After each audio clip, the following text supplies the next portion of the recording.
Coming up on Be Kind, Let's Rewind. Today we are covering It wasn't a blowjob.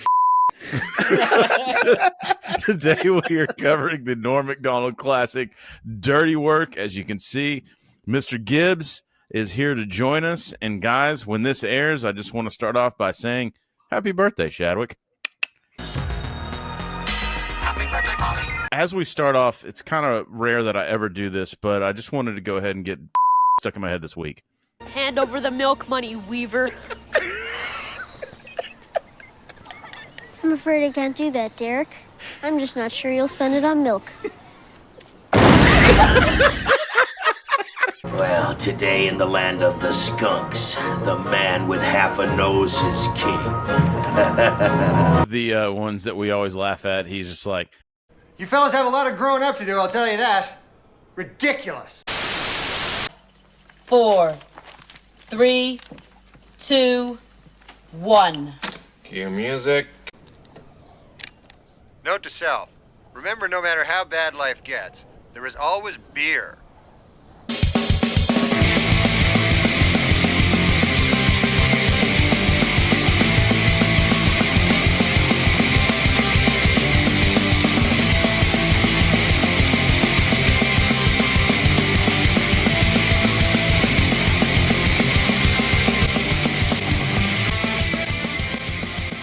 Welcome to Be Kind, Let's Rewind, the nostalgia podcast no one asked for, with your hosts, Chris, Leaf, and Shadwick. after hours.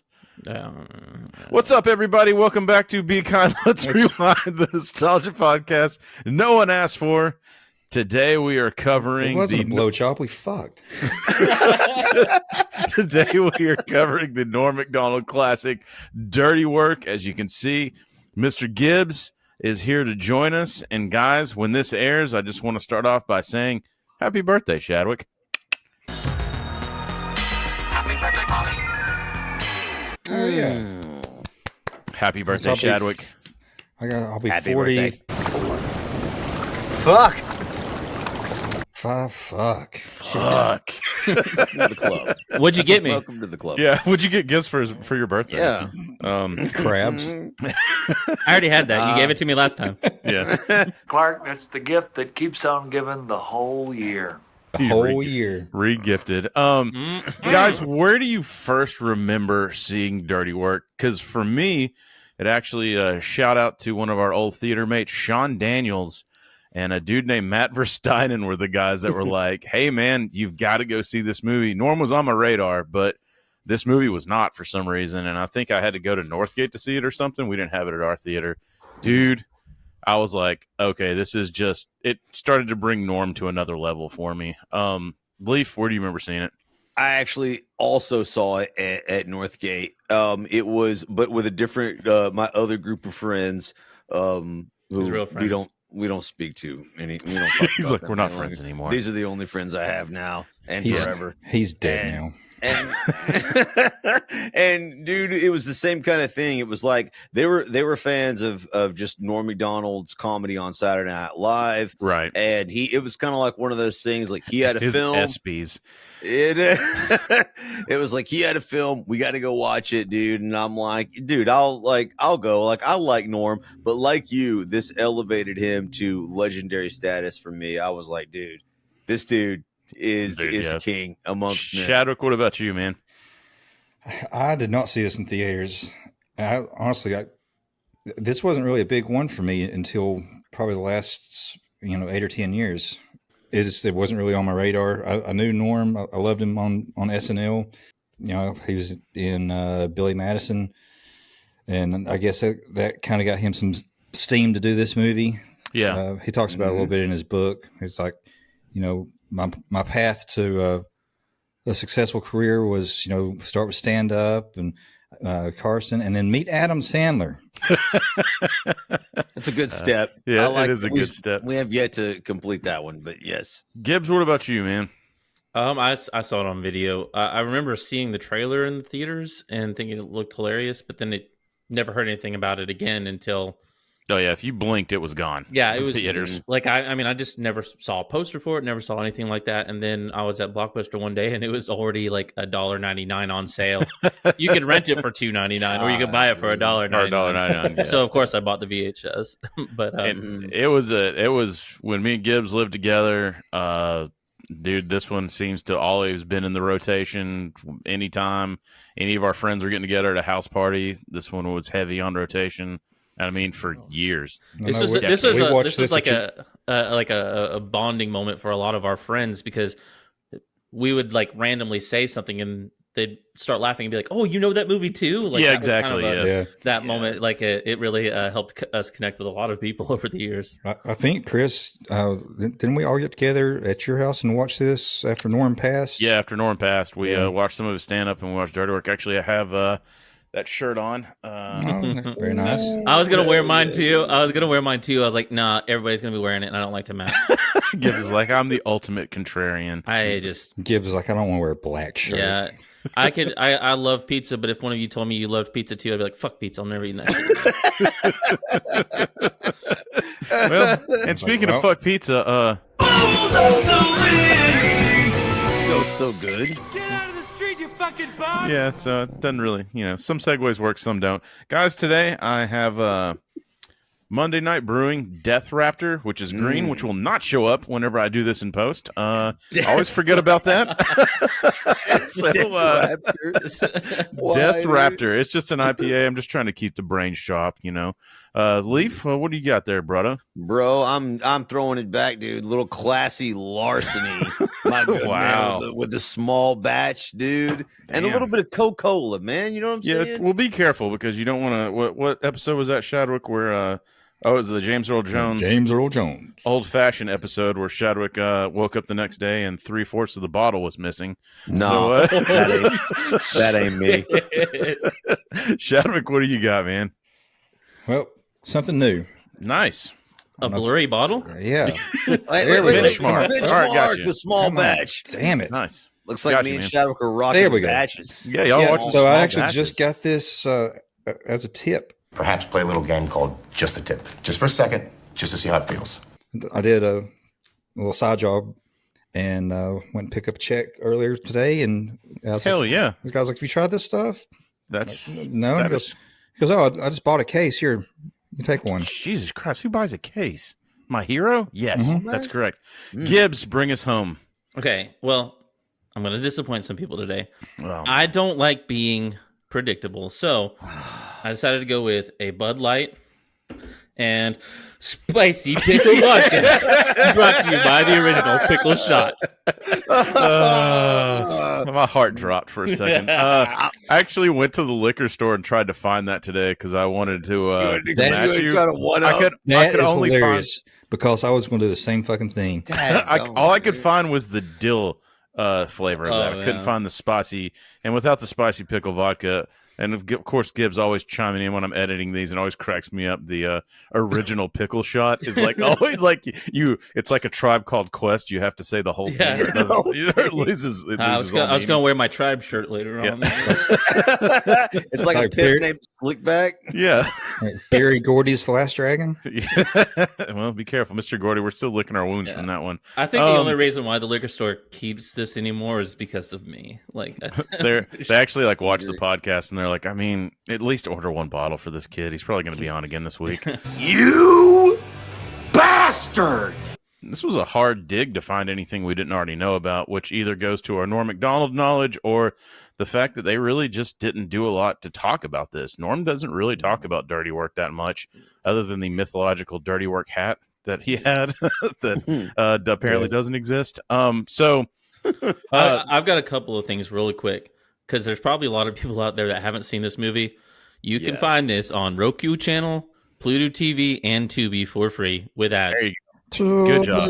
Because I actually had bought this on Prime, so that's how I watched it twice before we did this, just because I forgot like how much I loved it. Like, it's just it's so good, so fucking funny. So please watch this if you haven't already. Please. So Leaf, go ahead and kick us off with some boring ass facts. Absolutely. Dirty Work, for the uninitiated, is a 1998 American buddy comedy film. For some reason, it says black buddy comedy film. Like I don't, on Wikipedia. I'm not really sure what that's all about. You're always 2 clicks away. Here, look. It says, "Did you mean Black Hawks?"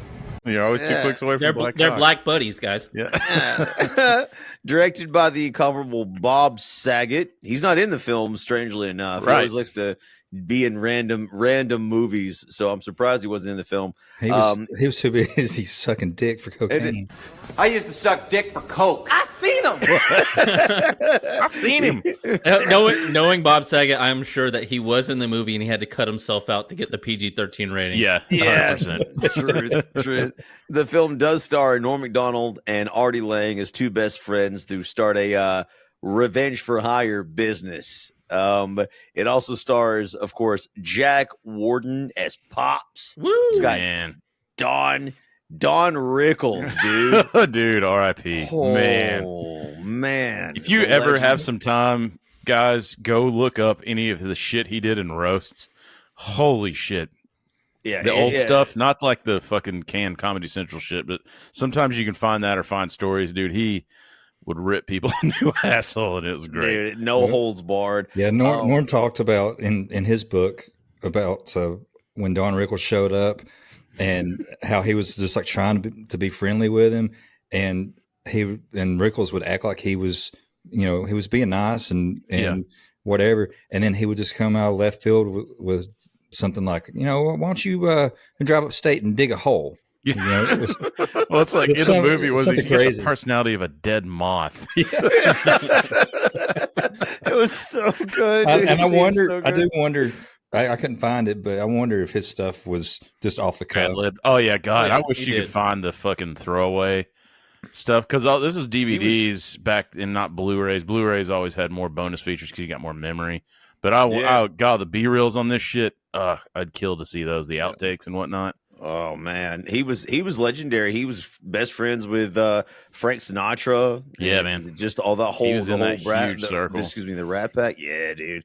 It also stars Trailer Howard, who is literally exactly the same as today as she was in 1998. Looks identical. I looked her up, and really? She was in a Two Guys, a Girl, in a Pizza Place, where she played with Ryan Reynolds, and she was the pizza place. And she is. She's still gorgeous. Credit. This is the love interest, right? Yeah. Mildred. Yeah, she was on. She was on Monk for a while. Yeah, she was. She's in the movie. There was a Monk movie that I think released. She's in that too. So I think she actually has gray hair, but she looks. Other than that, almost looks exactly the same. It's crazy. Go look her up. Terrible name is Mildred. Yeah, that's my middle name, asshole. So round us out, because they got some cameos from some all-star cast in this. They do. Rebecca Romaine is in this. John Goodman makes a cameo, unaccredited. Gary Coleman as himself. Hands down, one of my favorite scenes. Dude. He's in it. Dude, yeah, he's in it. Chevy Chase is Dr. Farthing.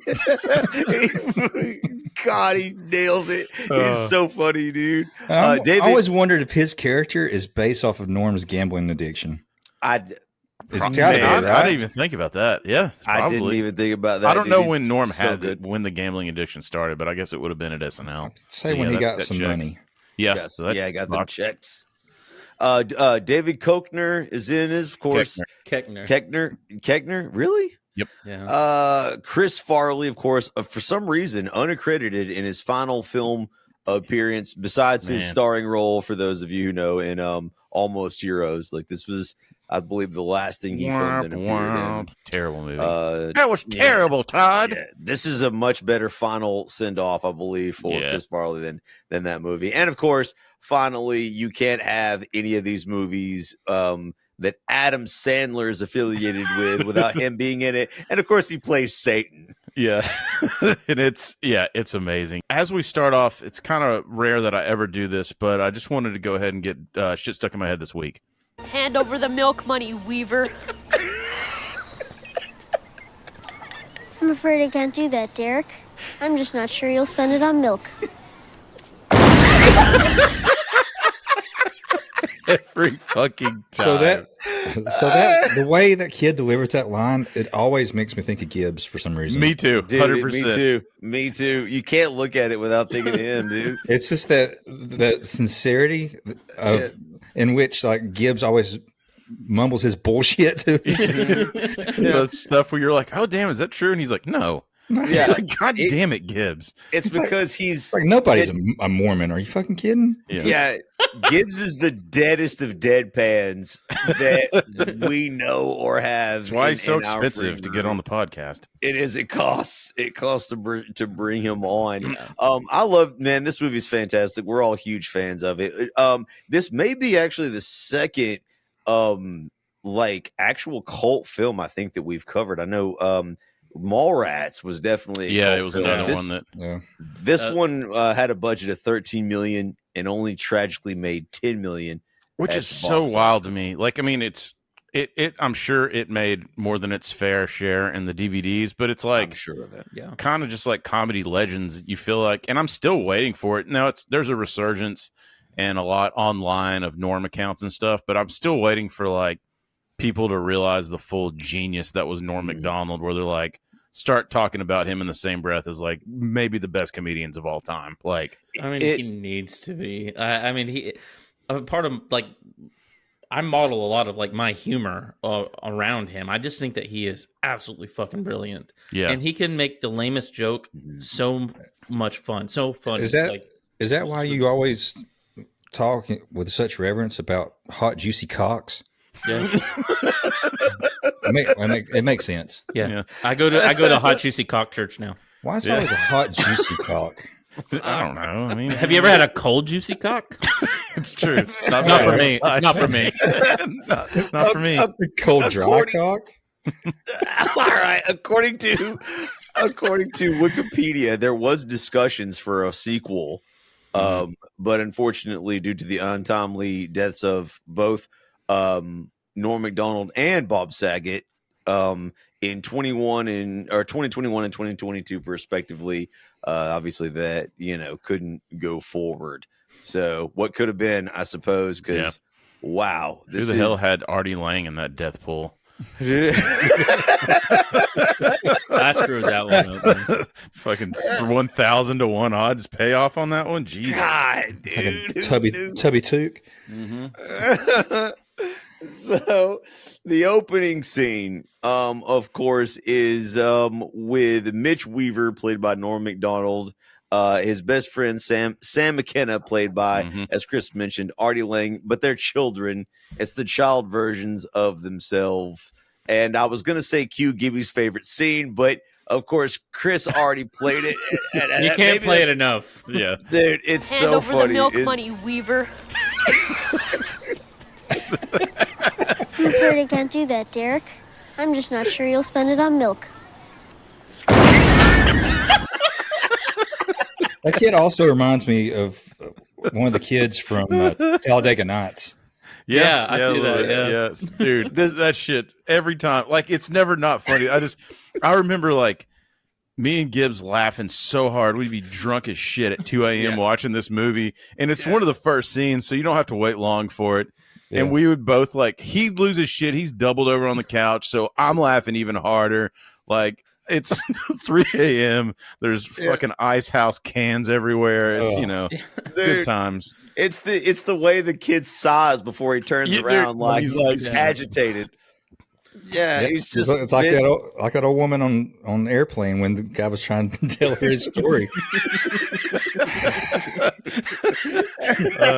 Jesus, a classic. Only to be seconded by Gibbs when we went through a big Beavis and Butthead phase, and some people would be like walk up to us in public that he just didn't like, and they'd be like, "Hey, what's going on?" And Gibbs was like, "This sucks."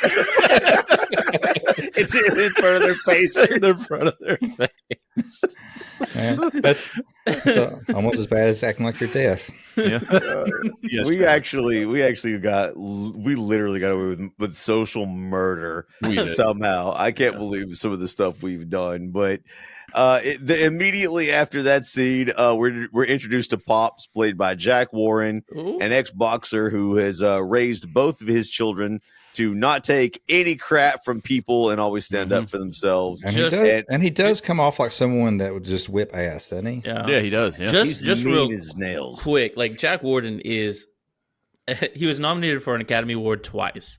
Really? This guy is a amazing actor. He was in one of my favorite movies of all time, 12 Angry Men. Love that movie. If you haven't checked it out, you're stupid. Don't check it out because you're too damn stupid. Well, check it out. You like it. No, for real. Like it's great. Yeah. But like, and also his last movie was another favorite of ours, The Replacements.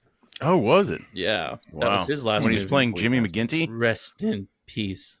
R.I.P. Yes. Yeah. And so the kids do take his advice and stand up for themselves, but not in the traditional way of throwing fisticuffs, but instead by pulling pranks, framing people, basically getting revenge on anyone they don't even like. It doesn't have to be anybody that bullied them necessarily, just anybody that they felt wronged them or they didn't like at all. Yeah, like the bully that we've seen twice already. You know, they set him up by putting guns in his desk. Dude, the way he says that too, where he's like, Do you know where he hides his guns? Hey, everybody in the theater's like, oh my God, already we're about to see like something horrific. So they frame the kid, they find Pops' guns and frame the kid. Yeah, that kid's a fucking terrible actor. Let me go! They weren't mine! Yeah. Everybody except for Jack mine? Warden is a terrible actor in this movie. And so like there's numerous pranks pulled by them. This also has kind of like the Happy Gilmore, where they sum a whole lot up and set a whole lot of plots and characters without in 2 minutes of an intro to where you can actually just kind of get to the meat and bones of comedy. I'm so grateful for that. Like today, this would be a 2-hour-long movie where the first 30 minutes you're getting to know these people, and it's gonna fuck you people. Make a good goddamn movie, please. And especially if it's a comedy, man. Like, thanks for the laughs, Mr. Spencer. So just get straight to it. And they do. They tell all the kids the main characters' backstories in it's like 2 or 3 minutes and it's over. And we flash forward to present day. A grown Mitch is basically living his life in absolute misery. He's delivering pizzas. Of course he gets fired in like one of the first scenes. Like he sucks, and then he goes home and his girlfriend dumps him and throws him out of the apartment, and he has to move in. Not with his best good. friend. Yeah, that's what it comes off as. But it's also like starts that trend in the movie where he gets thrown out of the pizza place. That poor fucking stunt man, because that's concrete. Like I've tried to like debunk that several times to be like, surely it's just some dude like stomach diving on concrete. What's every funny time. is like originally like the stunt guy was like rolling and and Norm was like, it'd be funnier if you just fell flat on your face. He's like, I didn't want the stunt guys to roll, which really sucked for the stunt guys. It looks works horrific. It works so well. It is for a movie that lost $3 million. He was oh no. Going back for just a second to the cast. In his book, he talks about all these people they got. He's like, we wanted Jack Warden, we got him. We wanted Don Rickles, got him. We wanted Chevy Chase, got him. Yeah, we wanted Bill Murray. We're still waiting. But it's wild that they got all those people too for a little. This is just a little. Everybody had to know this was not going to be like. Yeah. So this was. When did Billy Madison come out? 90. A couple years ago. 92, 93, because Happy Gilmore was what, 96. So he talks about. Was it that long ago? Fuck. Yeah. He talks about it. Sandler. He's like, he got me on SNL. He helped me get on there, and then he put me in Billy Madison, and then to that producer, he's like, hey, why don't you give Normie a movie? And I never said thank you to him for that, and I never will because I'm a self-made man. Forever the genius. Forever, man. So Mitch, his character basically loses his life and has nowhere else to go. So he turns, of course, to his best friend, Sam, who moves in with him and his cranky father, Pops, who's who watching women work out on TV. Now, there is some online, well, it's not, I wouldn't even call it controversy. There is bad information on IMDb. Do not trust everything you guys read on IMDb, okay? Please. Because in the trivia section, it says that the same video is shown in Friday the 13th, the final chapter, which I am a huge fan of. Mm-hmm. They have a similar video on Friday the 13th, final chapter, but that one's called Aerobicize the Beautiful Workout. This one is a spin-off of Aerobicize. It is called a 20-minute workout. See, that's why you come to Be Kind, Let's Rewind for this. I bet that tastes good.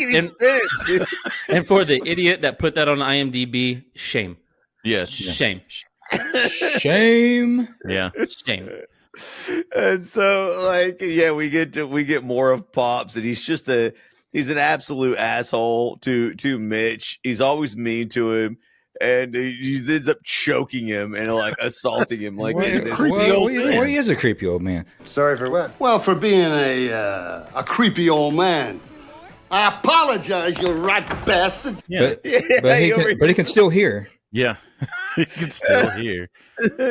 And also, if we haven't established it yet, Mitch also has a habit of using a mini tape recorder, which was popular back at the time. The note to self was like Norm's thing for a long time. I started doing that with my Talk Boy from Home Alone 2. Yeah. Oh, I'm sure.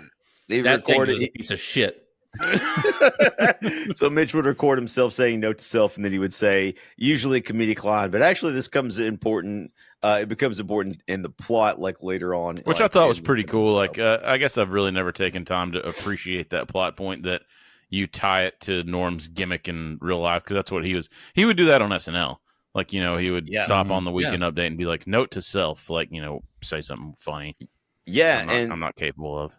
I want to honestly just give a shout out to the plot. It's actually really, really good. Like, it's succinct and it works really, really well. Because that's one thing I did notice in my watch through is I was like, wait a minute, this all like flows really well. There's a little tiny bit of fat on it, but it's just because the movie needed more jokes and comedy, and that's fine because it works perfectly in this scenario. But the plot itself is absolutely flawless. It's very, very good.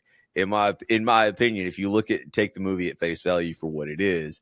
So Mitch and Sam then go to a local bar, basically to drink their troubles away. Sam's basically comforting Mitch, telling him, it's fine. He's in his, Mitch is in his mid-30s. He can't hold a job, dude. And I'm pretty sure too, when they're doing the establishing shot inside the bar, I think Better Than Ezra is playing in the background. Everything's just falling apart. Sam, you remember how things were when we were young?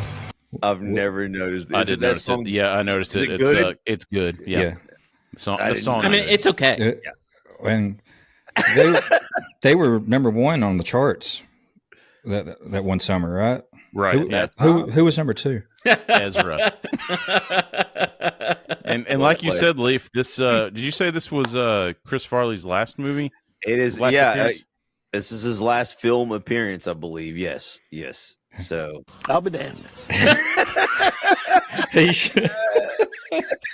So we get introduced, of course, to Chris Farley, aka Jimmy, and who has had his nose bitten off evidently by a Saigon. Where do you fucking come up with that? Where does that come from? Like, I don't know, but so I watched this on Tubi last night, and I noticed that they would. With the subtitles, they would never show the word whore. Really? Yeah. And there were plenty of opportunities in this movie. That's there were. That there were, because they use that a lot. So evidently, Chris Farley's character Jimmy had his nose bitten off by a Saigon whore. We never find out the backstory to that. We don't know whether Jimmy was in the military or whatever what it was, happened. Yeah, or if he just hired a whore from Saigon. I love the specificity of this. Like, he just has to say Saigon whore. It can't be like, it can't be it can't be a whore. It's got to be a Saigon. And it has that slow like close in on Chris Farley's face where you can see like the anger, and he's like, You bastard! Like, he's so fucking mad. And his nose is missing. It looks like the bottom of one of those like candy pumpkins. Yeah, dude. but that whole exchange kind of just like reminds me of us. Like, we would say something like that. Yeah. Oh yeah, yeah. And then we'd be like, we'd be like, I'm just kidding, Jimmy. I saw you down there. Yeah, yeah. We'd curse each other. Get him a beer on me. Like it's. And then Farley does the okay, like he just goes back. Yeah, like it's normal personality. Like fucking R.I.P. Farley. Love that dude. Man, he's fucking dead. Sorry.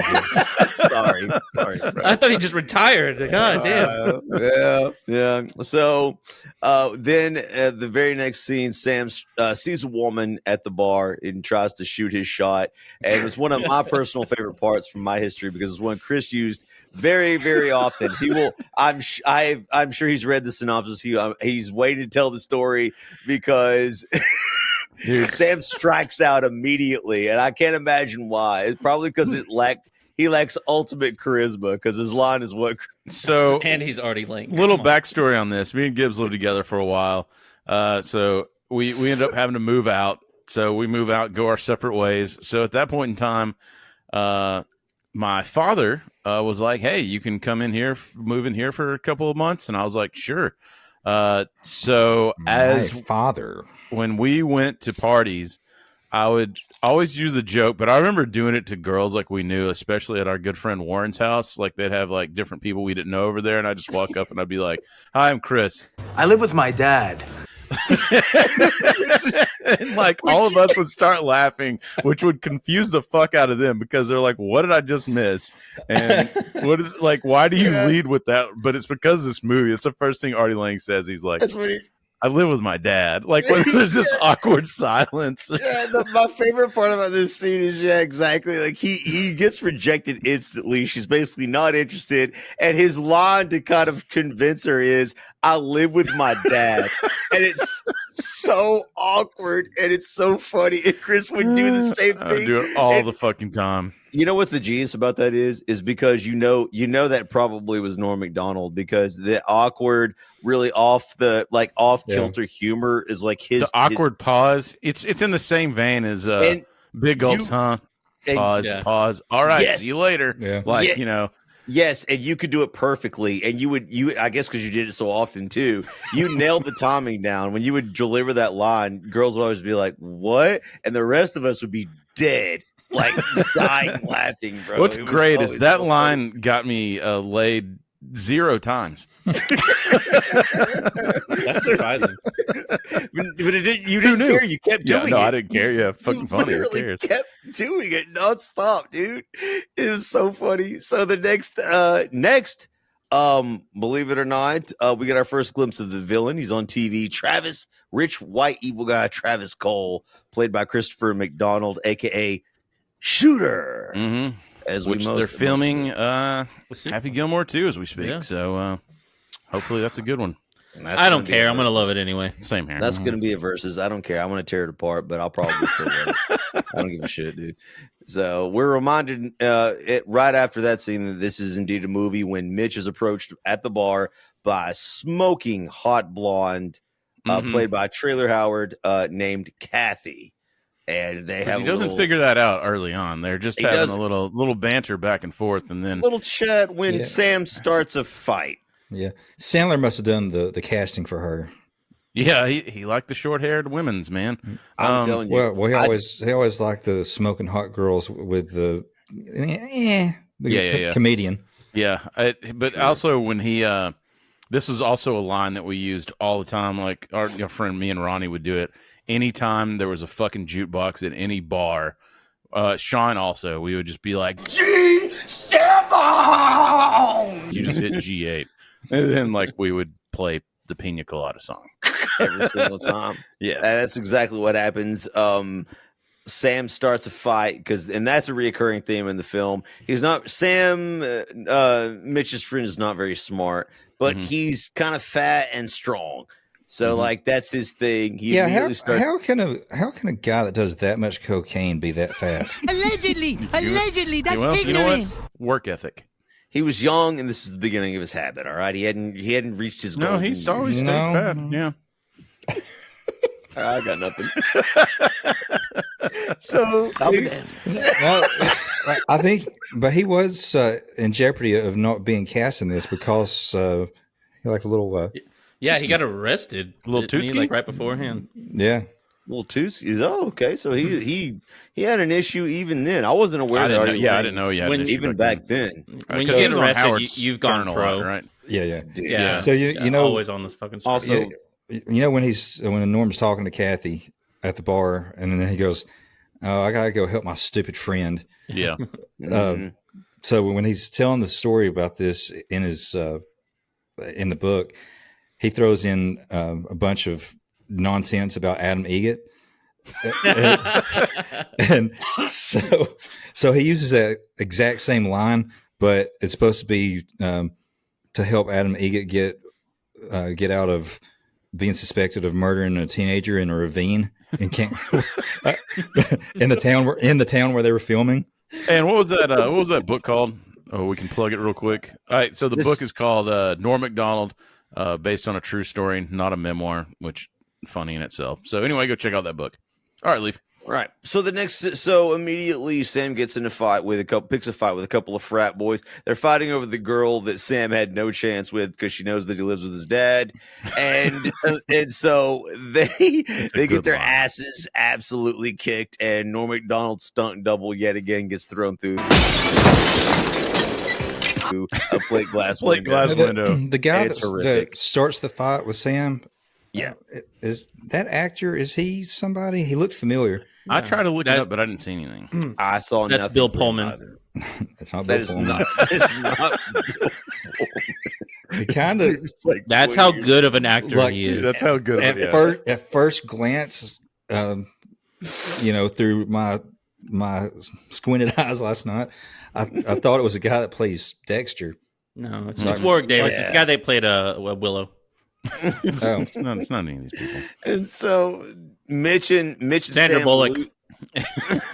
Mitch and Sam lose the fight. The frat boys get the better of them, but of course, this is dirty work, and Mitch and Sam do not take any defeat lying down. So later on that same night, they pull a prank and a phone prank, kids. We used to have landlines.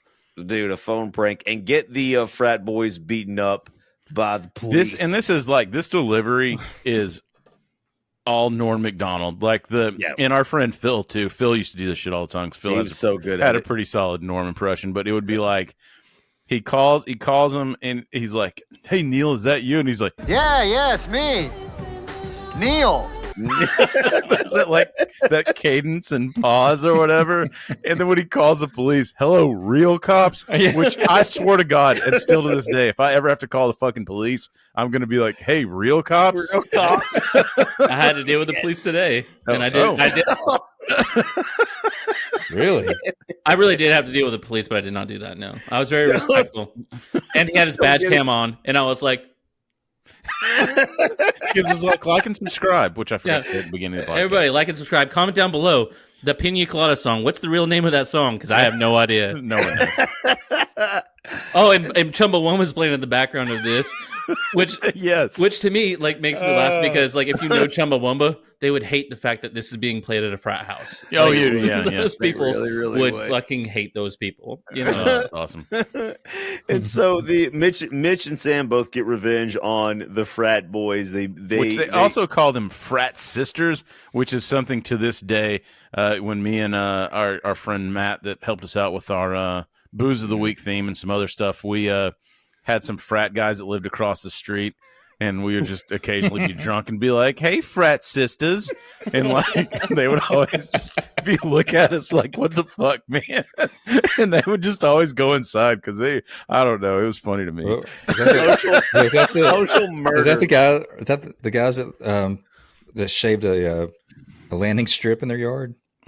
I mean, maybe. I don't know. Yeah, I think they did. Yeah. I'm telling you, the theme of this episode is social murder. We got away with it. I can see this episode degrading into too many personal stories already. We can't do. Oh my god, dude! Like, holy crap! That's how much this means to us. It's so good, dude. And so later on, Mitch and Sam are celebrating back at the house, at Pops's house.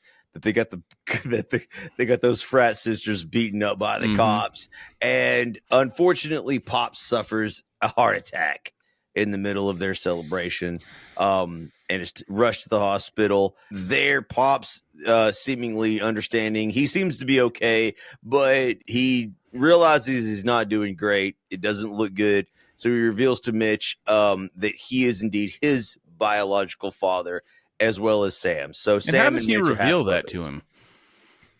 I believe he has a locket around his neck of. Holy Lord! That's a picture of you and my mom, and you're having sex.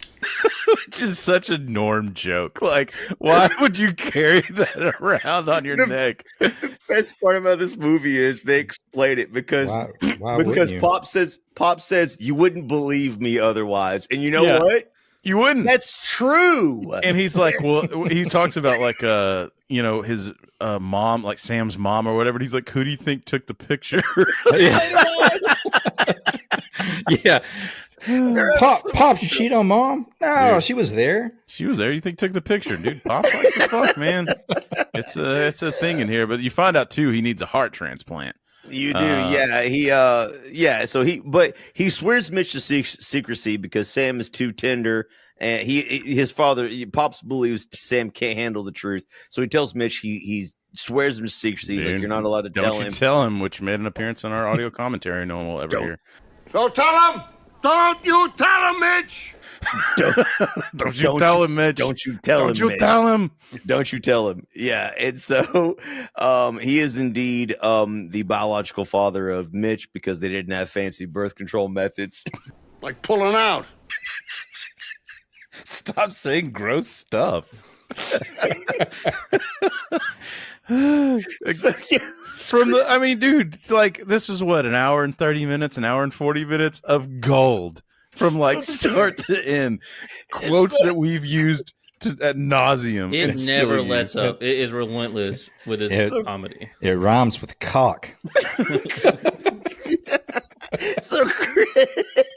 So Chris is right.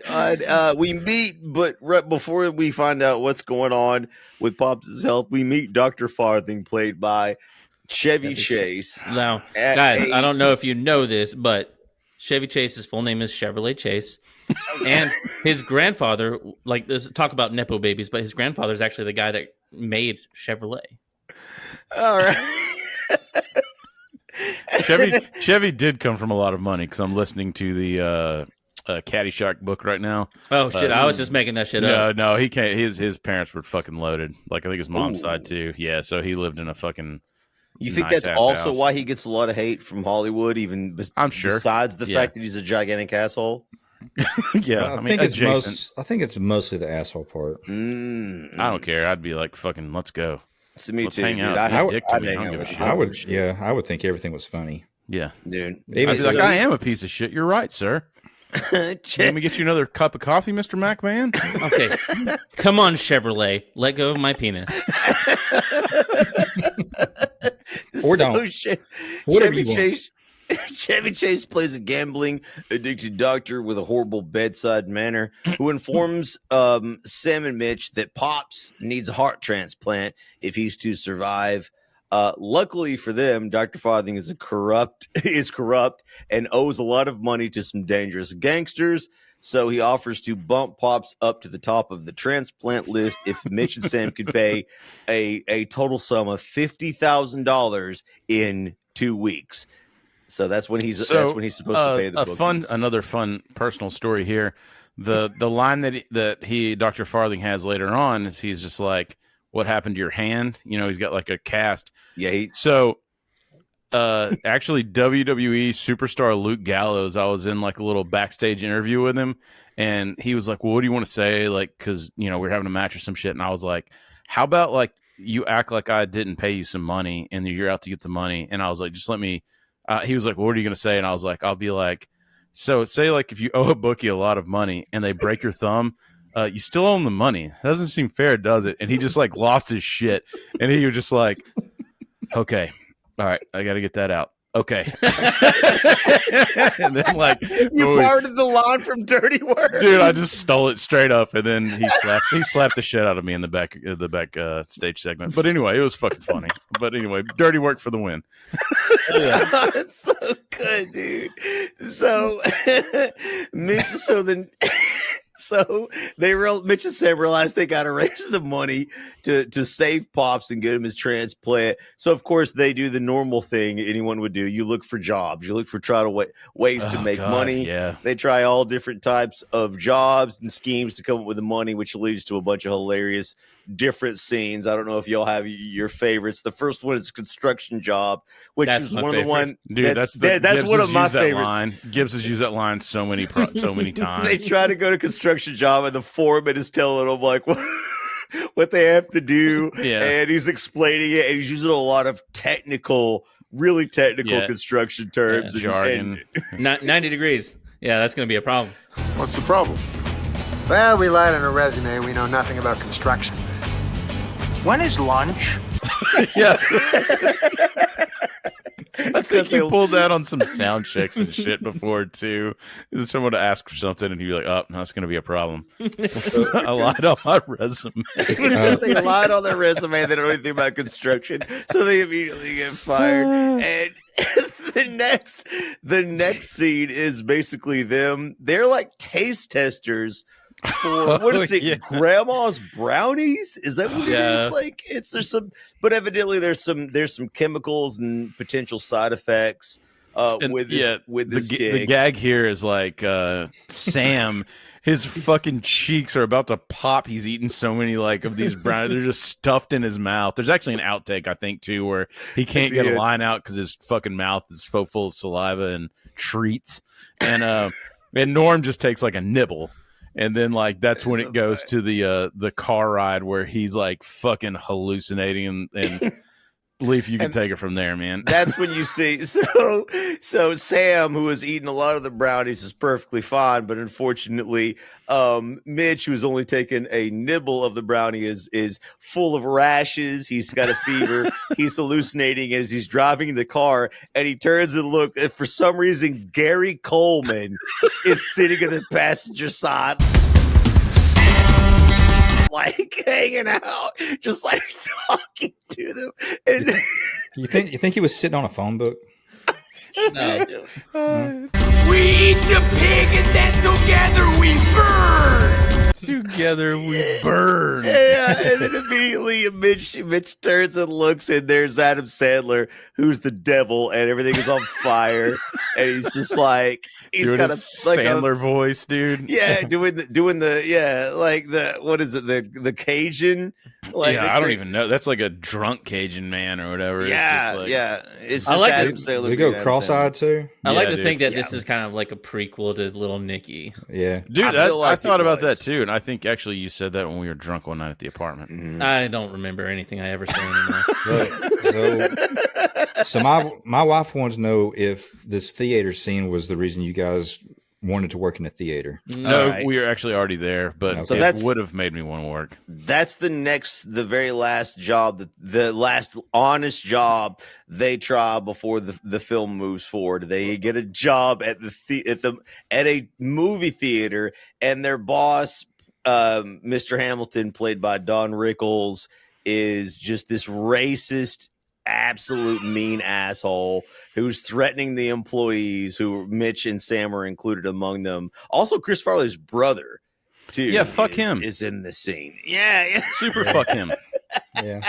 Chris is mad because of the tell-all, I believe he did with. He was He was great in that MTV movie about the boy band. I don't remember the. I think it was on Nickelodeon too. Yeah, he was great He in that. He's also great roasting his brother in a fucking book. Yeah, but Chris never found out about it because he was fucking dead. Like it's hard to hurt dead. It's hard to hurt a person's feelings once they're dead. That's true. You hear that, Hitler? I hate you. Oh, are you one of those? Oh, do you like him? You're one of those that thinks Hitler's dead. Oh, Tannenbaum, oh, Tannenbaum. We derailed again. Sorry. Okay, so like this is Pee-wee's Playhouse all over. One thing I love about this film, is that everybody that works at the movie theater is old. Yeah, I know. You don't see that, man. The 19-year-olds are the managers of that theater, bro. I think back in the day too. The first one that I remember was Fast Times at Ridgemont High, and that was just barely referenced a kid that worked at the theater. Yeah, it's a ticket but in Nickelodeon, I think the Josh and Drake, I think that was like their main job, and that's the first time I remember seeing that and being like, "Oh, cool, Truman Show." Wait, was that the one with the Good Burgers? Yes, it was. It was the cream version of that. Yeah, Chevy Chase's middle name is Bentley.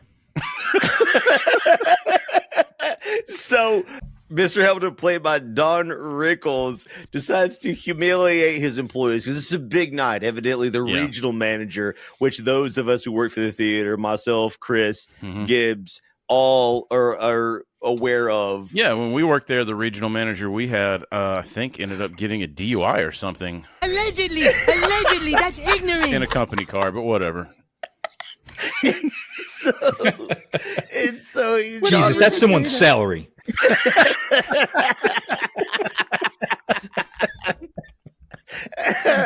So Don Rickles, the manager, humiliates all the employees. He just goes he's like breaking them down mentally, just letting them know this is an important night for him. Like a lot is on the line. And of course, he humiliates Sam specifically, but also Mitch. Dude, and God bless them for letting Don Rickles be Don Rickles in this scene. Yeah. And let him do what he does best. Because again, like Chris mentioned earlier in the podcast, the celebrity roasts are legendary. We don't give trigger warnings here, but I'm just going to tell you, it'll make you cringe because it was a different time. And he uses some language that is not kosher today. But he is spicy. And that was okay back then. Everyone laughed and they knew it was a joke. Unlike now, everyone cries. Spicy pickle by Gibbs. By who? By the original pickle shot. Got a call yesterday from Baskin Robbins. They said that they're down to only 5 flavors. You're swelling up as I talk to you. So humiliated Mitch and Sam decide that they want to get revenge because nobody talks to them like that and humiliates them. And the employees are like, listen, we need this job, but we'll pay you $5, $10. They get a pool of money together. If Mitch and Sam will humiliate the manager, which they do by switching the feature film with a gay pornographic parody of Men in Black. Yeah. Look, an alien. Yeah, we better have sex with each other. Dude, this has like the most deadpan shit. The lines in here you don't see it, you just hear it, I guess, right? Because they're in the booth. Yeah, and he's like, that alien looks like a hot guy. We should probably have sex with each other. Because it's Men in Black who have sex with each other. My favorite part is the audience stays. Like there's a couple of scenes like that, and like the audience is like, it shows them being horrified, and then it cuts to another scene of Hamilton getting refreshments for the regional manager who's in the film. Thank you, sir. Let me get you some refreshments. Yeah. And all of that, who's watching the film, and then it cuts back to the next scene. So it's like the audience is watching multiple scenes of hardcore gay porn for some reason before they riot and they leave the film. You got to find out what happens. Yeah, like you do. Like, does he come? Jesus Christ, man! There's just some things you don't talk about in public. And so the audience eventually like riots, and Hamilton is humiliated and fired. The scene that they riot on is because he says, "Hey, this alien looks just like a hot guy." You're right. We better have sex with him. And so that was over the line. You That can't was go over the fucking aliens. I mean, No. I'm It was with them. fine. No. Yeah. Oh, then don't check out my film, Alien Fucker. Yeah. Jive turkey. So JT's a little over the line, Chadwick. It was originally called E.T., the extraterrestrial fucker, but Amblin Entertainment kind of sued my ass. Elliot. No, my innocence. We can never do He had ET He now. had that long ass finger. No, Chadwick, don't encourage this. Why did it glow on the end? So you can see in the dark. I'd like to go back and edit my joke. The original fleshlight. So they get revenge. They get revenge on Hamilton. Like, he gets fired, and they realize a very important plot point for the film is that they're good at getting revenge on people. So they realize they can make money doing this. They got the pool of money the people from the theater gave them. It had to be like $50 maximum, but they start a business, a revenge. Hey, to Farley's for brother, hire it's a lot of money. especially right now. What did they call the revenge for hire business? They called it, ladies and gentlemen, dirty work. Oh, The Revenge for Hire. That's the name of the movie. That is indeed the name of the movie, yes. And so Mitch and Sam lease a building from some Turkish guy who threatens to punch them in the stomach if the rent is late. If not, I punch you in the stomach. Eh? Who also was the same guy from Billy Madison. No, Mr. Madison, there are no penguin. Is that really the same guy? The same dude, yeah. Oh my god, I've never noticed that. I never have. Holy shit. Oh, Kirkpatrick. I'm sorry, I don't know if he's Turkish or not. I made that up. That part. What day is it? Nudie October. Magazine Day. October. And so Mitch comes up with an idea to get a free commercial, and also it will be their first target for their new business. And a nightmare for the closed captions on Tubi, apparently. Evidently. So Mitch runs into Kathy, the girl he met at the bar. Mildred. Again, Mildred! Hey, Mildred! Mildred, wait up! Mildred, yeah, who he finally realizes her actual name, right? And evidently she works for an asshole used car salesman who's mean. He yells at her, played by what's his name again? David Koechner.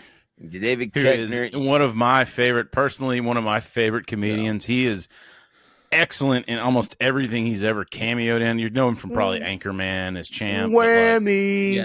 It's really impossible to turn a profit if you serve real chicken. Yeah, we use mainly bats. He was I first saw him on Saturday Night Live. Mm-hmm. Him and Mark McKinney played like the foppish guys. That's right. I forgot he was on SNL. I'm sure where he got Out Cold. He has like one of the best fucking outtakes at the end of the movies, like where he's talking about Alan Greenspan is running this country while he's being carried off. I can promise you he's going to be in a lot of comedies, Be Kind, Let's Rewind covers in the future. He's in a lot of things we love. He just needs to come on our show, God damn it. He does. We're going to reach out to him. We're going to reach out to him. The only thing that's ever really happened to me that was important is back in the day whenever I was on Twitter, he actually replied to one of my tweets on Twitter. Oh shit, really? Yeah. Did he reply with whammy? So I renamed my son David Koechner. He doesn't know it yet. You had his information changed. The last guy, when he's getting that driver's license, he's gonna be like, "Wait, what?" Yeah. Sarah's really gonna be pissed. Why would you go with McLovin? So David Koechner's character is a used car salesman, and he is doing a live TV commercial, and Mitch realizes that they can get their own free commercial by ruining his, and he deserves it because he's an asshole. So he hires a bunch of prostitutes and pays them to pretend that they are dead in the trunks of these cars. Now, understand that you each get $20, and this requires no sex. No sex at all, regardless of what this character tells you.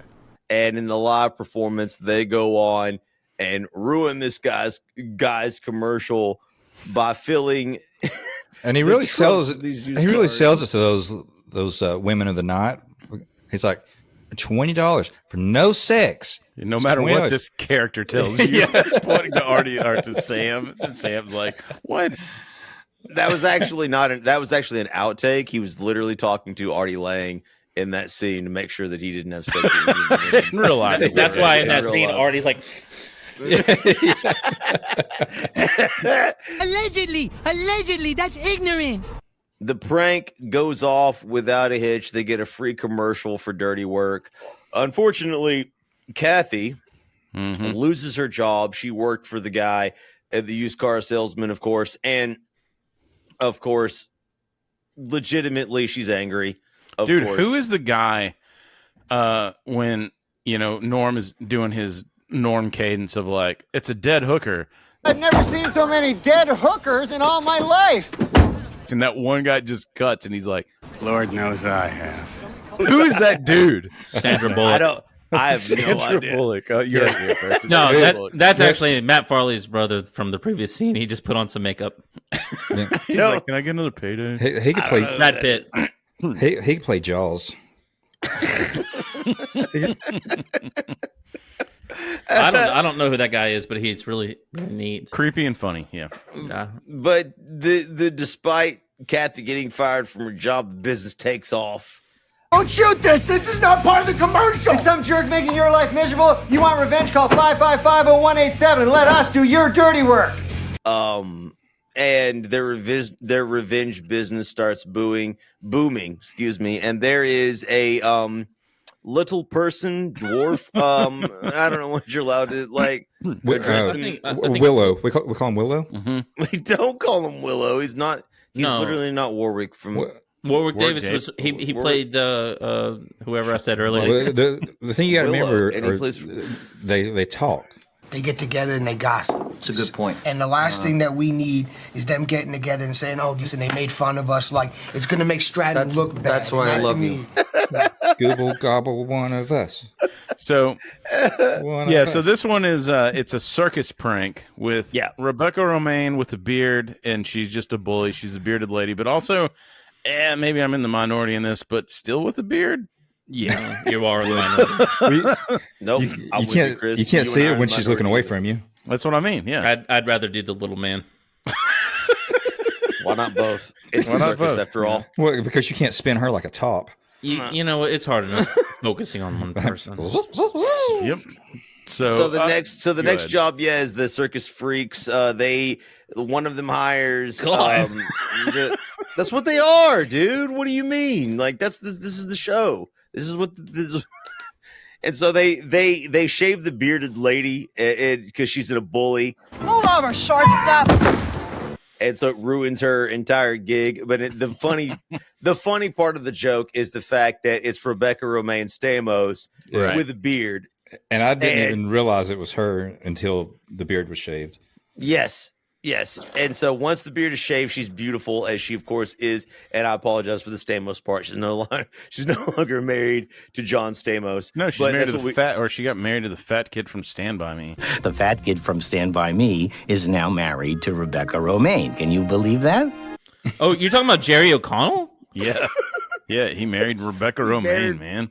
Rebecca Romaine. Good for Life him, isn't man. fair. Good for him. Hell Life's yeah. not fair, true. Oh, man, true, I bet they have some tall kids. Yes. I bet that tastes good. That it does.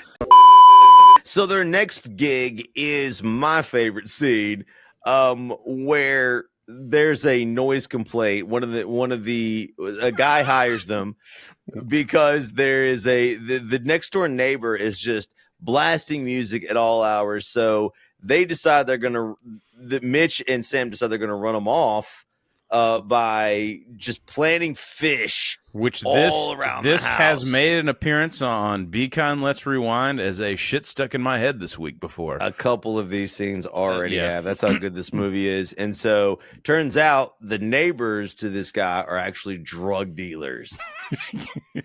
And as they're hiding the fish all around the house, the drug dealers come back to the house and they're making a deal. And one of the drug dealers remarks about how the place smells like fish. What is that? What was that? Some sort of signal? Huh? Is that a signal? No. You wearing a wire? No, it really does smell like fish in here. The other drug dealer's like, code? what is that? Is that a code? Are you working for the cops? A gun battle ensues. And this is what's great is none of this is in frame. Show these guys what we do to cops. The whole time it's Sam and it's Mitch reacting to this. So they could have literally done whatever they want. And this shit reminds me so much of Sean. The like over the top describing it when he's like, He took away my chainsaw, and now he's using it on me! which is such a Sean joke. Like, dude, that shit kills me every time. And apparently, originally, like whenever they were doing that, Bob Saget had them reacting like to everything, like actually doing the reaction, and then Norm was like, "All right, next time we're just gonna stand there and do the same face for the entire time." Yeah, he was narrating it. He was like, "So now you're hearing the chainsaw. Now you're hearing the gunshot." And Norm was like, "Okay, say action, and then wait a minute, and then say cut." Yeah. Basically, it's perfect. I would also like to say, I think that I do this. Sorry, but it would have been awesome at the end of the movie if it turns out that the guy that Chevy Chase owned the money to was killed in this battle. Was killed in that, and that's how he got out of it. And that's how he got out of it. And like they could have, they went through the whole fucking thing, and then Chevy Chase could have been like, "Oh, turns out that guy's dead." Like, turns out. But then we wouldn't have got one of our best lines ever. But we'll go over that when we get to it.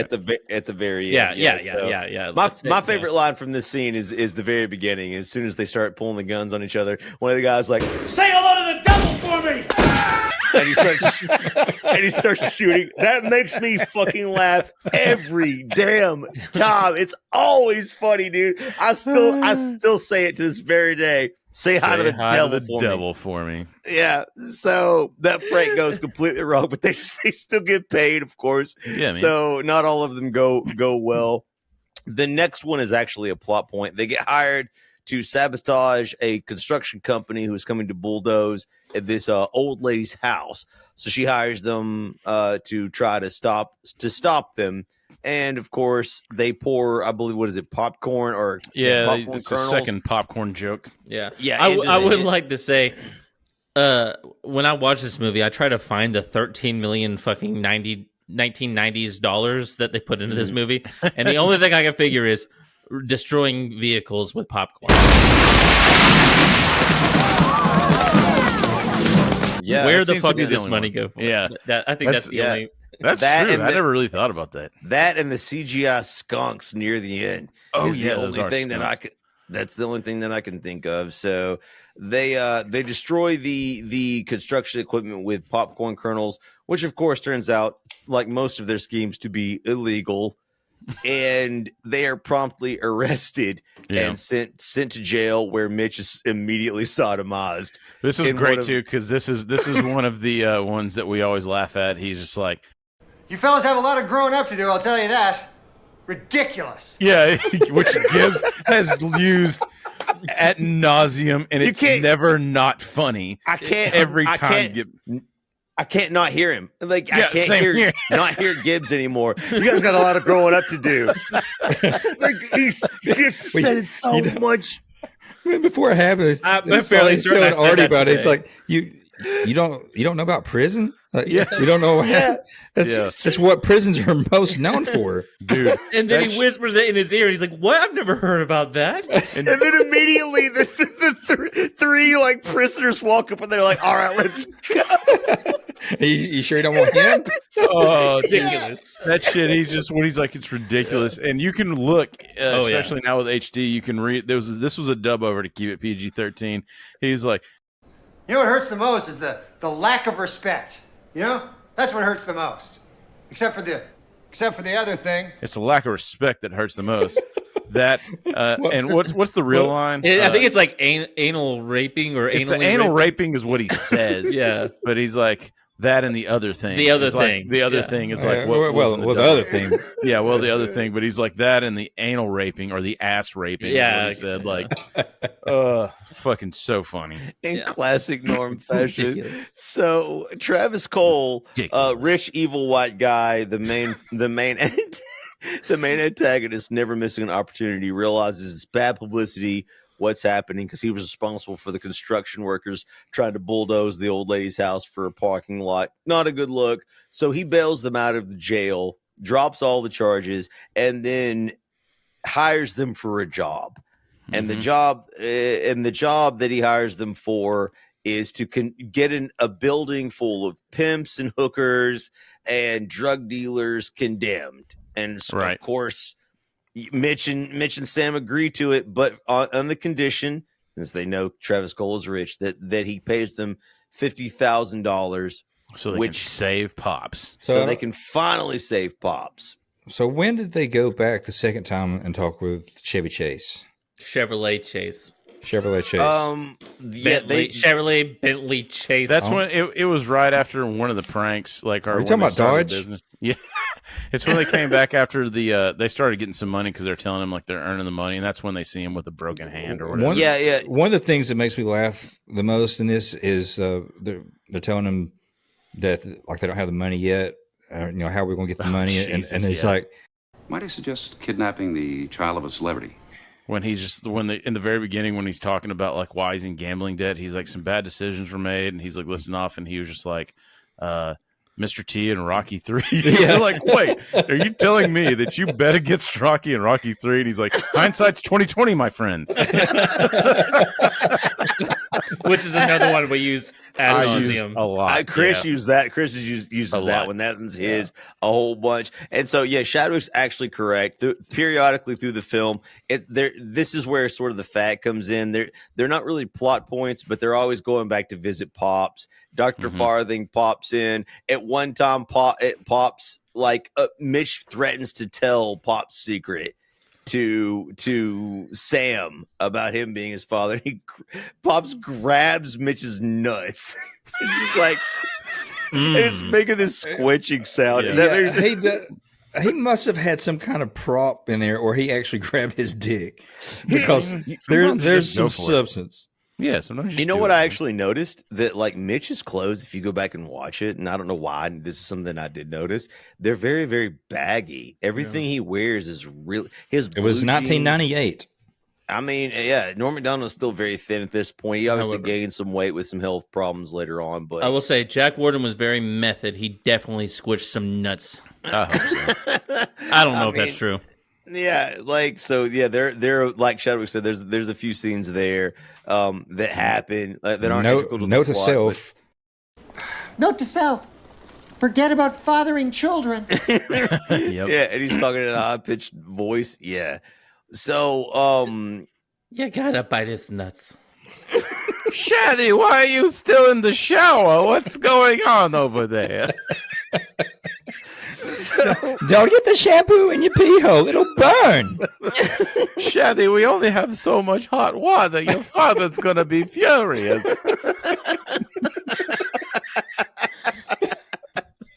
I told you I'll come in here when I'm cleaning my room. Oh, Jesus. Nice. So it just so happens that Kathy's grandmother lives in the building that they are tasked to condemn, but it's fine because Mitch believes that she's a whore. Kathy's grandmother is basically a madam who is whoring out the young ladies that work for her. And who is that lady? Gibbs? What else was she in? She was in Two Girls, One Cup. She wasn't. She's literally like a 60-year-old lady. What? It's filmed in the 60s. Okay. Why? Gibbs never disappoints. Those Asian people also really age well. Also, good montage here with another banger of TNT by AC/DC playing. TNT, no, it's Dirty Deeds. Dirty Deeds, sorry. Yes.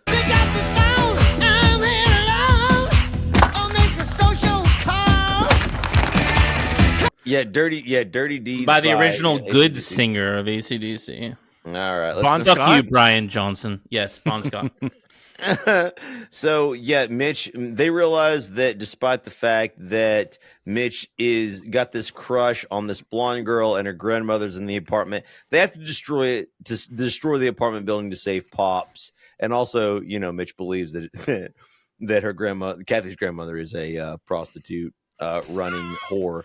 And so they destroy the building. Didn't Shooter say that the place was like overran with he tells them hookers and drug dealers or whatever? Yeah, he lies to them. He tells them that the building is overrun with hookers and drug dealers. And then Mitch sounds like a good time to me. Hoagies and grinders, hoagies and grinders. Mitch right after that finally meatloaf sandwich. Sloppy Joe. Sloppy Joe. Come on. Leave. Will you quit? Will you tell the fucking story? Jesus, dude. So Mitch actually meets Kathy, and she's no longer. I always found it strange because she's no longer mad at him for getting her fired from the used car salesman Yeah, it's job. a little weird, but I mean, but she does mention that she saw on TV. He must have kissed your pussy. If I kiss their pussies, they kind of go, you're right, you're a good guy. So yeah, he meets the his female attraction from the movie on the street. She does mention that Gibbs, how's your wet spot doing? She does mention that she's impressed with the fact that he saved the old lady in the old lady's house in the construction debacle from Travis Cole. And so that's kind of why she's not as mad at him, I guess. But anyways, they proceed to destroy the apartment. And then we move to the next scene where they realize they're scammed. Yeah, when Travis Cole, they go to meet Cole. Yeah, so they try to go back to get the money from Travis Cole. Mr. Cole said to tell you your services will no longer be needed. No longer. So Mitch and Sam go to collect the money from Travis Cole, and he doesn't even want to see them. Like they can't get in there. Can we just call him Shooter McGavin? Travis Cole sounds like a bathroom code. You're right. You're absolutely right. So Shooter McGavin doesn't even want to see them anymore. They're like, yo, where's our $50,000? We got this building condemned like you wanted. We played freaking Dirty Deeds from AC/DC. We did the montage, and so they won't let them in. The guards won't let them in. So Mitch hires three homeless men to go and distract the guards, and two of the homeless men are played by who? There's Fred Wolf and Jim Downey, who have both been like brilliant comedian writers that have had their hands in everything that we like, from Sandler to Norm to SNL. Jim Downey's full name is Jim Robert Downey Jr. Kids, look up this interview with Conan. Yeah, with Jim Downey. Yeah, he has a lot of great things to say about Norm. So freaking funny. So he was good friends with Norm, and he wrote for Norm. Jim Downey wrote for Norm on the Weekend Update, and they talked a lot about it in that Conan interview. Yeah, he was a big advocate for Norm. Like he got a bunch of his stuff put on air. But like that's what's crazy too is like so. This isn't them being like, hey, you want to be in a movie or whatever. They were like probably like, hey, you're going to be in the movie. We're going to make you these homeless guys. I was laughing so hard I almost shit my pants. Almost.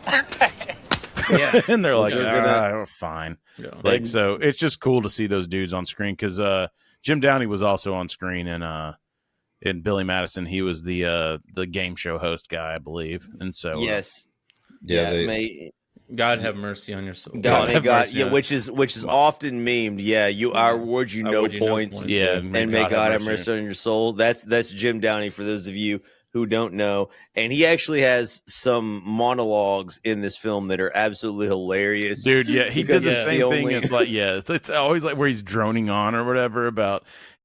I had a life, a house, cars, respecting the community. Suddenly, it was all taken away. His life before Jim Downey's Punch Out podcast. Here's your $1, please, please. Yeah. So the homeless guys distract the guards, and Sam and Mitch break in to see Travis Cole, Shooter McGavin, and he basically explains, listen, you guys got scammed. But Mitch, I don't even own the building at 99 Franklin. Well, I told you I did, but I lied.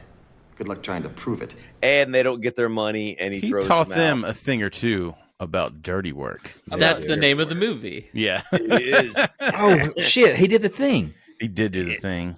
It absolutely, yeah, he absolutely does. Like, he teaches them a thing or two. And so that's what cops do to thieves. And so, defeated, Sam and Mitch return to Pops. And they're like, sorry, Pops, we had the money to save you, but it didn't work out. Wait, why are you calling him Pops? Mm-hmm. Dude, yeah. And so this is where the secret comes out. It's been teased this whole time. Pops is like, don't tell Mitch, but don't tell Sam, but Pops is the one that tells Sam, listen. Yeah. Sam, I'm Mitch's father too. He shows him the sex locket.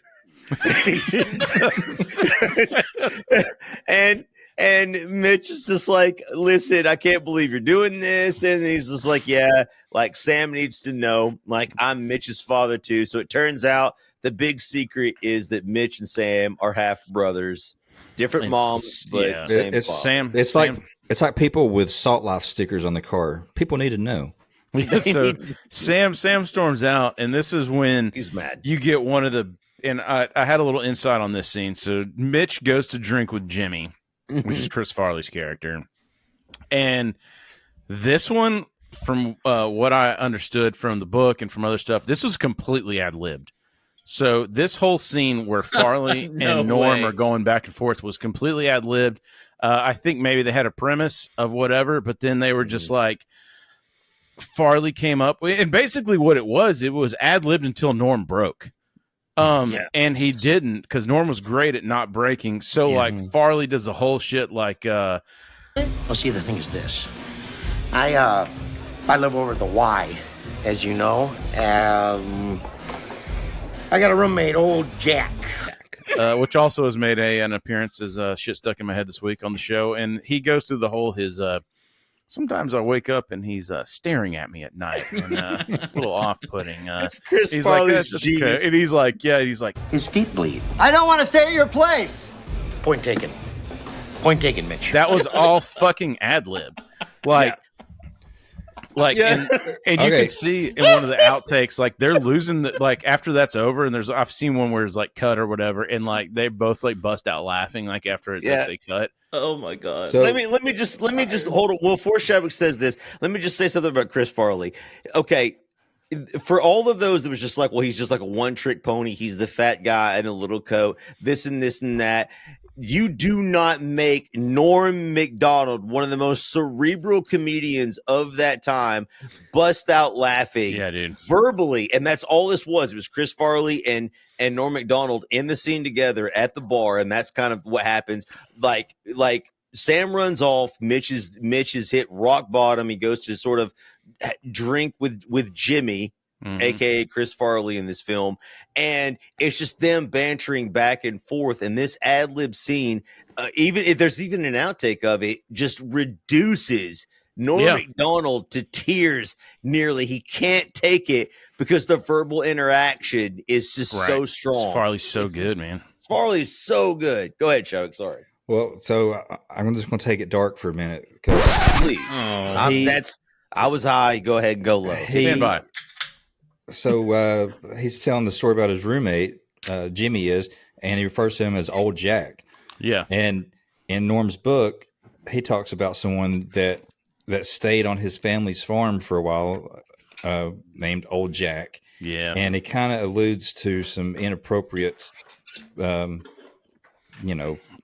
possibly abuse at the hands of Old Jack when Norm was a kid. Fuck. And I don't know if he's just fucking with us. So see, that's the thing. That's the thing is like, because Norm's shit, a true story, not a memoir or whatever, like where it kind of like, I don't know, like contradicts itself.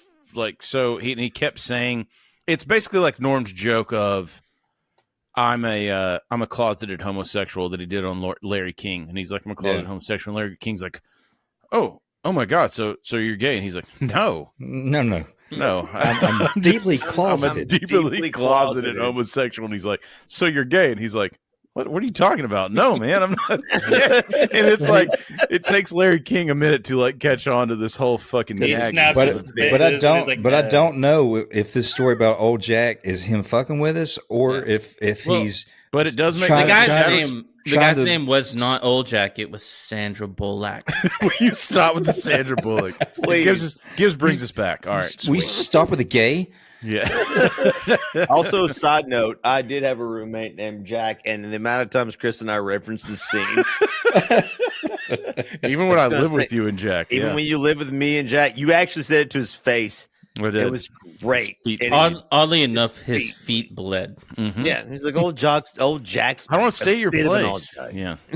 The first time it's kind of creepy when you see blood footsteps everywhere throughout your house.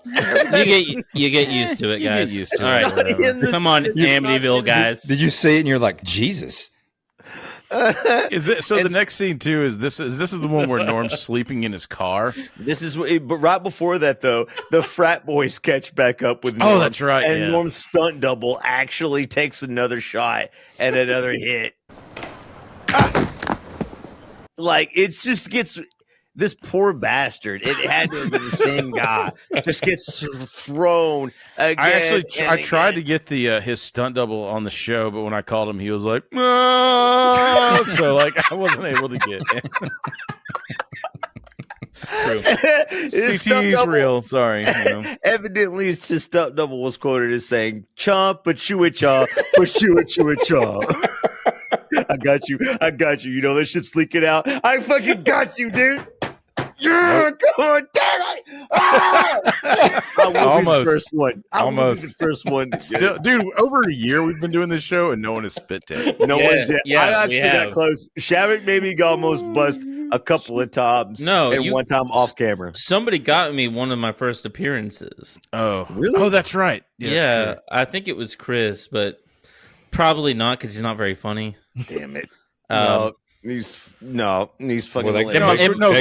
Chris, you're funny. I'd probably say it was probably Sandra Bullock. God damn it. So yes, the next scene is Chris is right. The next scene is, of course, this is the whole thing is about Mitch hitting rock bottom, and it just hammers it in. He's sleeping in his car. Yeah, is this not like? Does this not sum Norm up with the? People used to always describe him like he's pulling like old timey comedy and shit, like always in his stuff. He has a fucking nightcap on, sleeping in his back seat with pajamas on, like Ebenezer Scrooge. Yeah, man. Like he would always say stuff just in like casual conversation, like "Holy crow!" Yeah, that's what I mean. Or "Ooh, that's harder than a $2 pistol." And it's like shit that would have like he didn't grow up on that. Like that was like 40 years before him. Like I don't know how he gravitated to that. Well, anyway, you gotta think Canada's 40 years behind us. Well, that is true. And he was on a farm. But like that shit though with him in the fucking hat. He's trying to go to sleep in the back seat. Somebody like breaks into his car.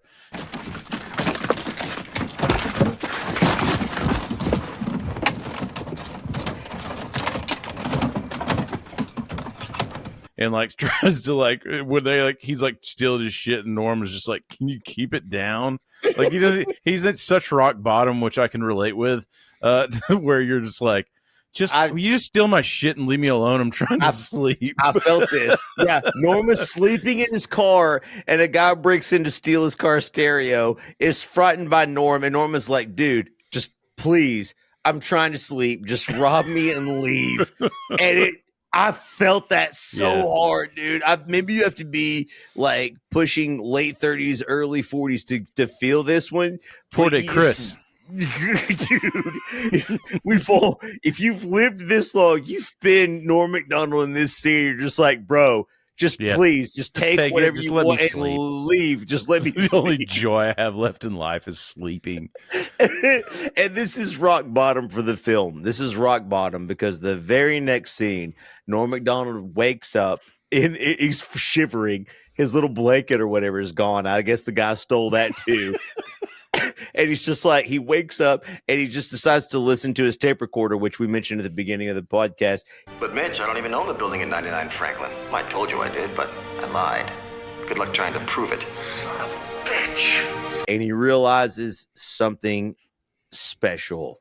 He has actually recorded Travis Cole bragging, or Shooter McGavin bragging bragging about scamming them, So and it was talking recording about the whole time. the whole time. He accidentally, instead of just normally taking notes, he left it recording, and it recorded the whole conversation. So he's got him. But that's not good enough for Dirty Work. No. He has to be humiliated and destroyed, which leads us to the final showdown. Well, also, like when he finds out about it on the tape, he's like, "Oh shit!" And then all the media today are like, "Oh, gotcha, journalism. Yeah, let's do that." Quite literally. Also, fuck you guys for downvoting it, and then later on realizing it was genius, but simply because Norm Macdonald was like ostracized from all of Hollywood during the time this movie was made, and then afterwards, like including after he died, was like, "Oh, it's actually a really good film." Yeah, it was always fucking good. It was always good. You guys just shitted on it. Anyways, the final showdown happens. Travis Cole is hosting the grand reopening of the newly renovated Opera Theater. Dude. Rich white guy shit, and he talked about it. How about a shout out to our good friend Phil with this daring portrayal of Don Giovanni, which made its appearance in our fantasy league with Don Giovanni Bernard, which was a running back for the New England Patriots a few years back. His actual name was Giovanni Bernard, but we would always call him Don Giovanni. He's played for several teams. Yeah, you don't know who LaForge is? You don't know who LaForge is? He doesn't know who LaForge is. Did he stand up and give him a standing ovation? Because he should have. Regardless. So, yes, there's the opening of the Opera Theater, and Sam and Mitch reunite. They decide that they're going to put their differences aside because, of course, they had issues. Like Sam had issues with Pops, of course, being both of their dads, and they sort of have a reuniting, talking about their past lives and how things are different now, right? Like before, I was sneaking a peek at my own sister's underwear. That's right. And remember in the 12th grade, you had sex with her? Mitch ends up realizing that he had sex with his own sister. They did the rule of three with that joke. Did he come or what? Jesus Christ, man. There's just some things you don't talk about in public. They do the rule of three with that joke too, where it's like they became blood brothers and it wasn't necessary. And then like, oh, remember that one time you looked up, my sister's skirt, and like, that was your sister too. Yeah, and remember that time you, and then they're like, he's like, let's stop reminiscing. Like, remember and then later on you had sex with her. Like number 3, and in today's day, like, I mean, she got stuck in a washer machine. That's what you're supposed to do. When are people going to start focusing on the issues? Under a table, in a these washers and dryers and coffee tables are pinning these women. Yeah, especially glass top ones. Dude, when are we going to stop the madness and figure out what's going on here? All right. I think somebody did figure it out.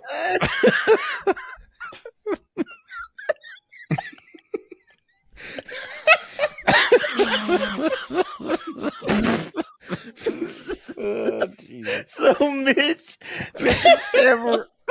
and Sam reconcile with and realize they could finally stick it to Travis Cole once and for all and potentially save Pops. So as the opening of the Opera Theater begins, Mitch decides to enlist the help of basically everyone in the movie thus far, which is brilliant because, dude, this is so good because all of the characters you've seen like sort of all come together, and that's what's so awesome at the scene. You get one of the best like Farley scenes ever, like where Farley is over this fucking skunks Well, today in the land of the skunks, the man with half a nose is king.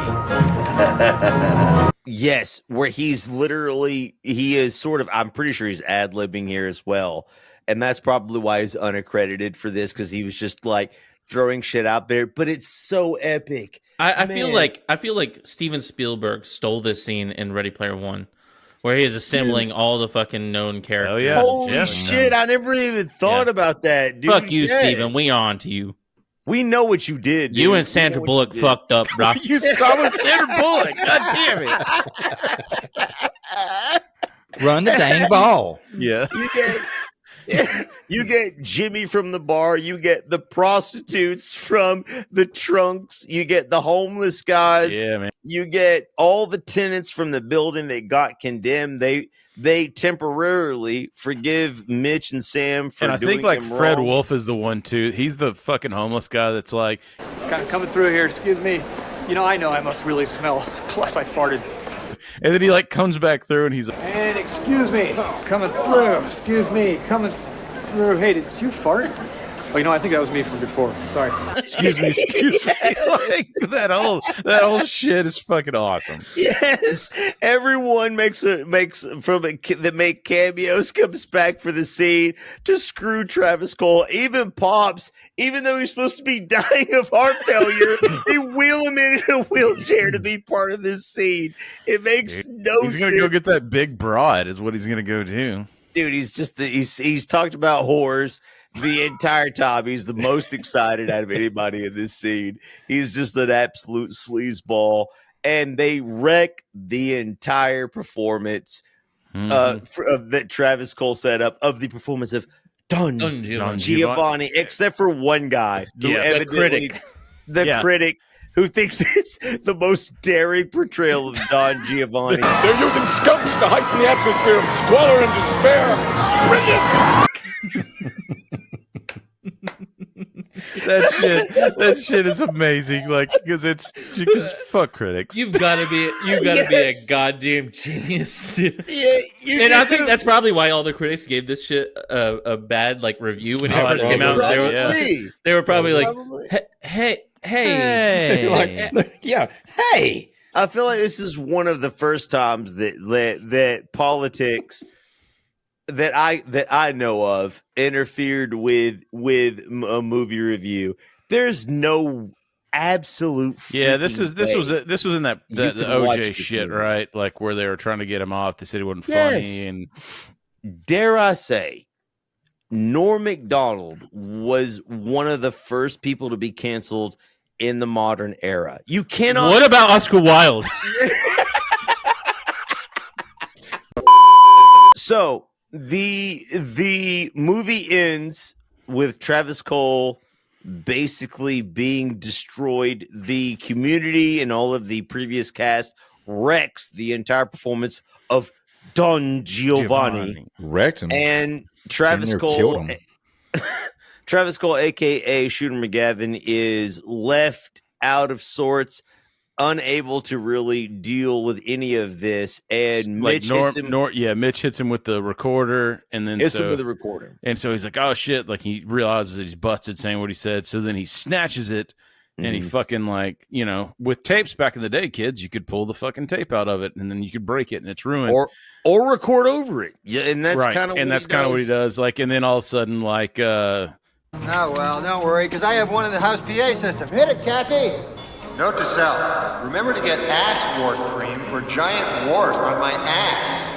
they play it over the you realize he's got a backup copy over the fucking loudspeakers, so everybody's on to fucking Mitch's thing. He's like, now Silent Bob. Yeah, exactly. Yes. Now Silent Bob. And so never made that connection. I get to see the goddamn sailboat.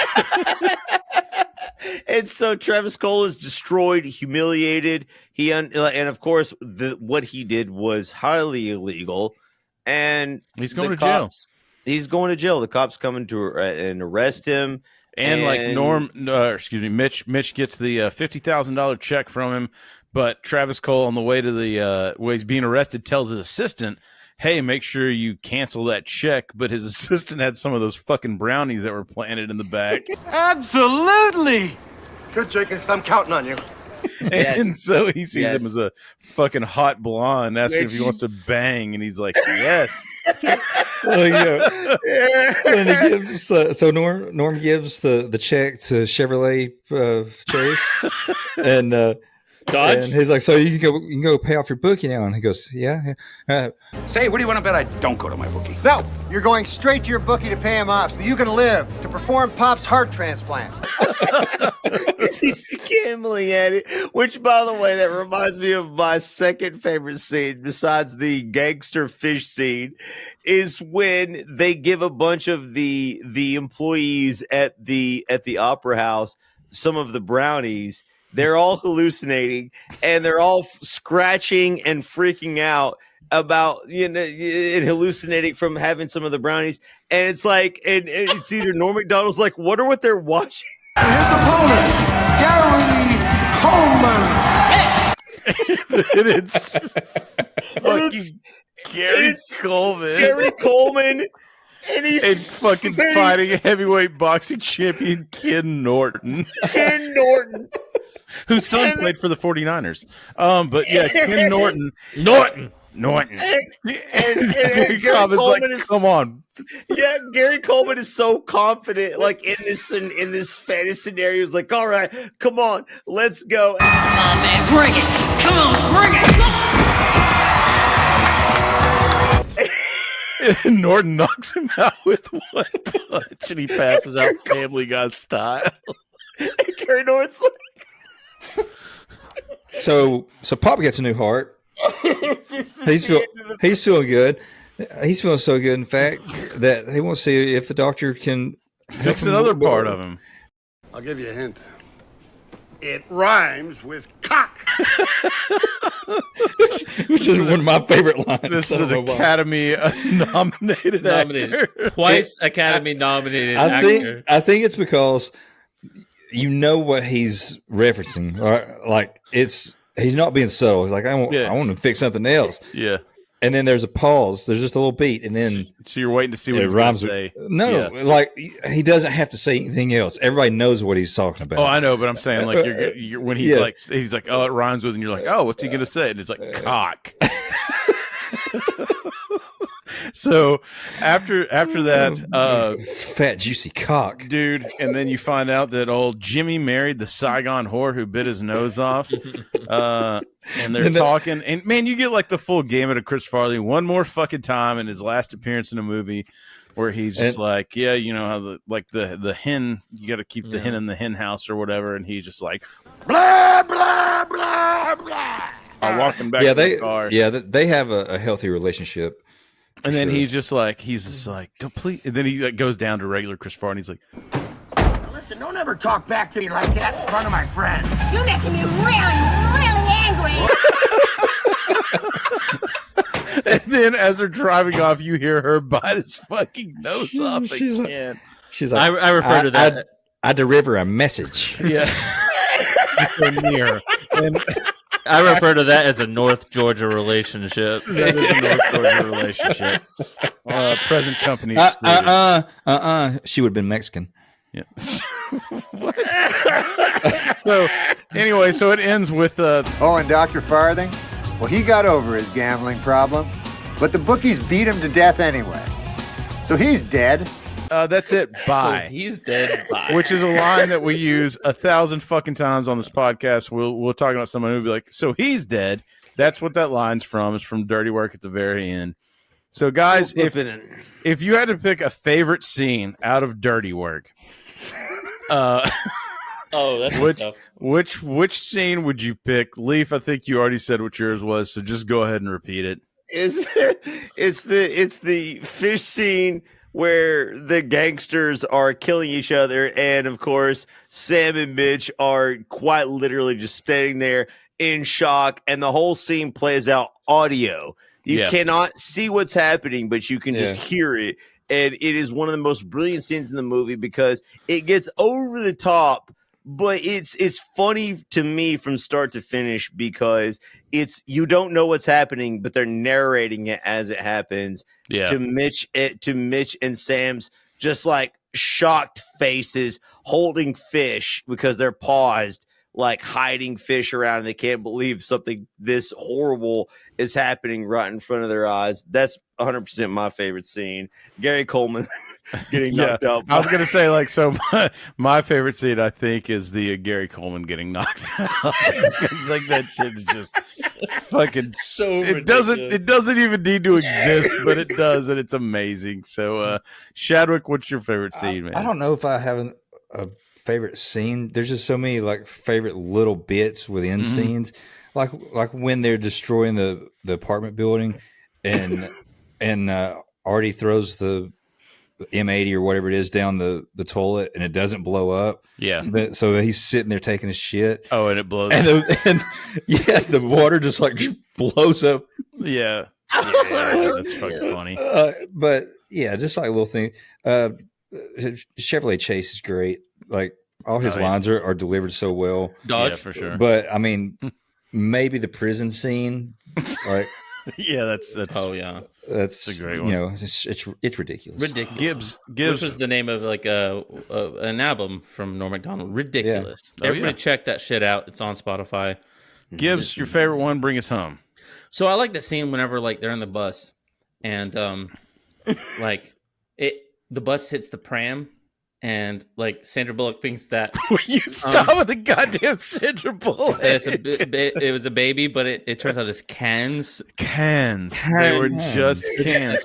No, my favorite scene is like I'm a sucker for the montage whenever he's a kid. Like whenever it's it takes a picture of his babysitter on the bathroom, and he's like that picture still to this day makes me horny. Wistful. That makes me wistful. So guys, if you haven't, go back and watch this. It's on Tubi. What else is it on, Gibbs? It's on Roku channel and Pluto TV. All of those are free. Go watch that for free. If you're digging what we're doing, hit us with the like, subscribe, 5-star on the audio stuff. And with that, guys, take us over to our Norm Macdonald clip of the week.